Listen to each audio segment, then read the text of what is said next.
ಎಲ್ರಿಗೂ ನಮಸ್ಕಾರ. ನೀವು ನೋಡ್ತಾ ಇದ್ದೀರಾ ಕನ್ನಡದಲ್ಲಿ ಕಾನೂನು ಯೂಟ್ಯೂಬ್ ಚಾನೆಲ್. ನಾನು ಅಡ್ವೊಕೇಟ್ ಸಂಧ್ಯಾ ಗೌಡ. ನಾನಿವತ್ತು ಕರ್ನಾಟಕ ಹೈಕೋರ್ಟ್ ನೀಡಿದ ಬಹಳ ಮುಖ್ಯವಾದ ತೀರ್ಪಿನ ಬಗ್ಗೆ ತಿಳಿಸ್ತಾ ಇದ್ದೀನಿ. ಈ ತೀರ್ಪು ಜಮೀನು ವಿಚಾರದಲ್ಲಿ ಕೋರ್ಟ್ ಇಂಜಂಕ್ಷನ್ ಇದ್ದಾಗ RTCಯಲ್ಲಿ ಅದನ್ನು ದಾಖಲಿಸಬೇಕಾ ಅಥವಾ ಬೇಡವಾ ಎಂಬ ಪ್ರಶ್ನೆಗೆ ಸ್ಪಷ್ಟ ಉತ್ತರವನ್ನು ನೀಡುತ್ತೆ. ಈ ಪ್ರಕರಣದಲ್ಲಿ ಸುವರ್ಣ ಎಂಬುವವರು ಹೈಕೋರ್ಟ್ಗೆ ರಿಟ್ ಪಿಟಿಷನ್ ಅನ್ನು ಹಾಕಿದ್ರು.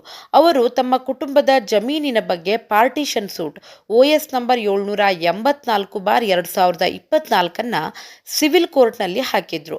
ಆ ಪ್ರಕರಣವನ್ನು ಪರಿಶೀಲಿಸಿದ ನಂತರ ಸಿವಿಲ್ ಕೋರ್ಟ್ ಒಂದು ತಾತ್ಕಾಲಿಕ ತಡೆ ಆದೇಶ ಅಂದರೆ ಇಂಟ್ರಿಮ್ ಇಂಜಂಕ್ಷನ್ ಆರ್ಡರ್ ಅನ್ನು ನೀಡಿತ್ತು.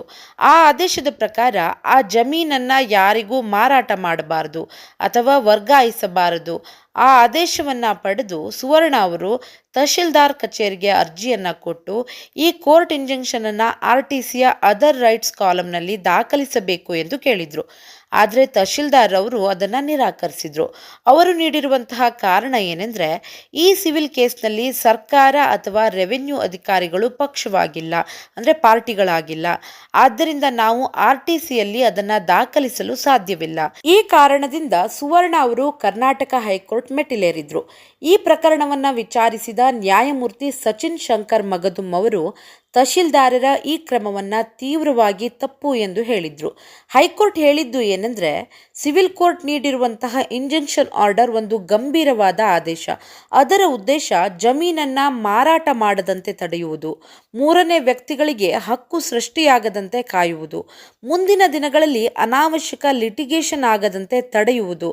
ಆದ್ದರಿಂದ ರೆವೆನ್ಯೂ ಅಧಿಕಾರಿಗಳು ಈ ಆದೇಶವನ್ನು ಗೌರವಿಸಿ RTCಯಲ್ಲಿ ದಾಖಲಿಸಬೇಕು. ಹೈಕೋರ್ಟ್ ಇನ್ನೊಂದು ಪ್ರಮುಖ ವಿಷಯವನ್ನು ಕೂಡ ಹೇಳಿತು. Karnataka land revenue act section 127 sub class 1 sub class Bಯ ಪ್ರಕಾರ ಇಂಜಂಕ್ಷನ್ ಆದೇಶಗಳನ್ನು RTCಯ ಅದರ್ ರೈಟ್ಸ್ ಕಾಲಂನಲ್ಲಿ ದಾಖಲಿಸಬೇಕು.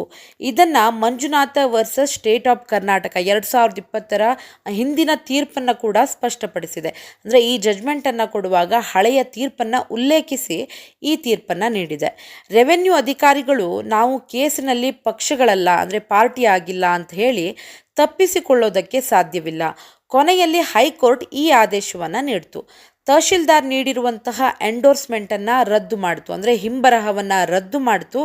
ರೆವೆನ್ಯೂ ಅಧಿಕಾರಿಗಳಿಗೆ 2 ವಾರದೊಳಗೆ RTCಯಲ್ಲಿ ಇಂಜಂಕ್ಷನನ್ನು ಎಂಟ್ರಿ ಮಾಡೋದಕ್ಕೆ ಸೂಚನೆಯನ್ನು ನೀಡಿತು.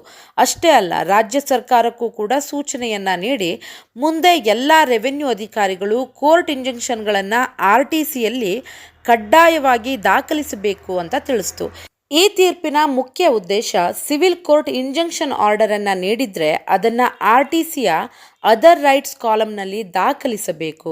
ರೆವೆನ್ಯೂ ಅಧಿಕಾರಿಗಳು ಅದನ್ನು ನಿರಾಕರಿಸಲು ಸಾಧ್ಯವಿಲ್ಲ ಅನ್ನುವಂಥದ್ದು. ಸೊ ನೋಡಿದ್ರಲ್ಲ, ಈ ಹೈಕೋರ್ಟಿನ ತೀರ್ಪು ನಿಮಗೆಲ್ಲ ಅರ್ಥ ಆಗಿದೆ ಅನ್ಕೋತೀನಿ. ಈ ಮಾಹಿತಿ ನಿಮಗೆ ಉಪಯುಕ್ತವಾಗಿದ್ದರೆ ವಿಡಿಯೋಗೆ ಲೈಕ್ ಮಾಡಿ, ಶೇರ್ ಮಾಡಿ ಮತ್ತು ಇಂತಹ ಲೀಗಲ್ ಮಾಹಿತಿಗಾಗಿ ನಮ್ಮ ಚಾನಲ್ನ ಸಬ್ಸ್ಕ್ರೈಬ್ ಮಾಡೋದನ್ನು ಖಂಡಿತ ಮರಿಬೇಡಿ. Thank you so much.